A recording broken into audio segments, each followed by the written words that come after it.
വഖഫ് ഭേദഗതി നിയമവുമായി ബന്ധപ്പെട്ട് കേന്ദ്ര സർക്കാർ നൽകിയ സത്യവാങ്മൂലത്തിനെതിരെ സമസ്ത സുപ്രീം കോടതിയിൽ.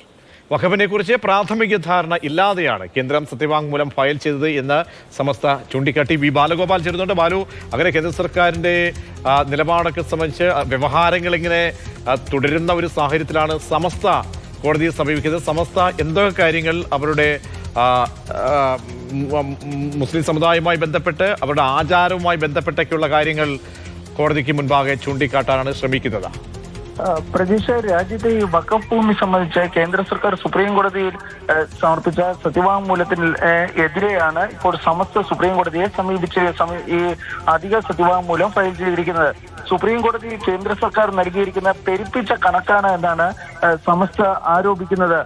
ഈ ഇസ്ലാമിക ശരീഅത്തിലെ വഖഫ് എന്ന സങ്കല്പത്തെ കുറിച്ച് പ്രാഥമിക ധാരണയില്ലാതെയാണ് കേന്ദ്രം സത്യവാങ്മൂലം ഫയൽ ചെയ്തതെന്നും ഈ സമസ്ത ആരോപിക്കുന്നുണ്ട്.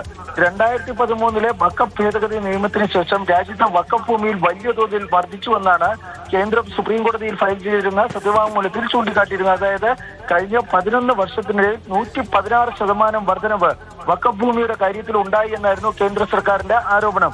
എന്നാൽ ഈ ആരോപണം അടിസ്ഥാനരഹിതമാണെന്നാണ് സമസ്ത ഈ സുപ്രീം കോടതിയിൽ ഫയൽ ചെയ്തിരിക്കുന്ന അധിക സത്യവാങ്മൂലത്തിൽ ചൂണ്ടിക്കാട്ടിയിരിക്കുന്നത്. 2013 നിയമ ഭേദഗതിക്ക് മുമ്പ് ദേശീയ തലത്തിൽ വഖഫ് ഭൂമിയുടെ കണക്കുകൾ ലഭ്യമായിരുന്നില്ല എന്നാണ് അധിക സത്യവാങ്മൂലത്തിൽ ചൂണ്ടിക്കാട്ടുന്നത്. അതുകൊണ്ട് തന്നെ സംസ്ഥാനങ്ങളുടെ കണക്കുകൾ സംസ്ഥാന തലത്തിലുള്ള കണക്കുകൾ മാത്രമായിരുന്നു ഉണ്ടായിരുന്നത്. പക്ഷേ 2013 ഒരു ദേശീയ തലത്തിൽ പോർട്ടൽ രൂപീകരിക്കുന്നതും അതിനുശേഷം ഈ വഖഫ് ഭൂമിയുടെ ഏകീകൃത കണക്ക് എടുക്കുന്നതും.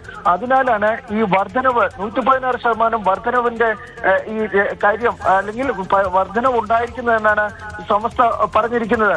നാളെ സുപ്രീം കോടതി ഈ വഖഫ് കേസുകൾ പരിഗണിക്കാനിരിക്കെയാണ് സമസ്ത ഇപ്പോൾ സുപ്രീം കോടതിയിൽ ഈ അധിക സത്യവാങ്മൂലം ഫയൽ ചെയ്തിരിക്കുന്നത്. പ്രജീഷ്.